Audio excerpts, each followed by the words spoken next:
बरकत से ही इंशाअल्लाह हमारे इमाम का ज़हूर होगा। यह ज़ातारी ख़ुद हदफ नहीं है, बल्कि अज़ादारी एक ख़ास हदफ के लिए है। जिस तरह से आइम्मा ने फरमाया कि हदीस हमें रिवायतें हमें मिलती हैं कि जो गम इमाम हुसैन में रोए या रुलाए उस पर जन्नत वाजिब है। उसके पीछे का फ़लसफ़ा क्या है?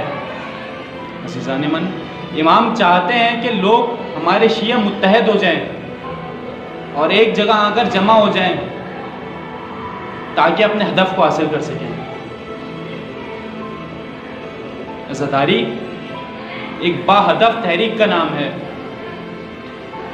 वो तहरीक जिसका आगाज़ जनाब ज़ैनब सलामुल्लाह अलैहा ने किया, जिस तहरीक का आगाज़ इमाम सैयदुस साजिदीन ने शुरू किया,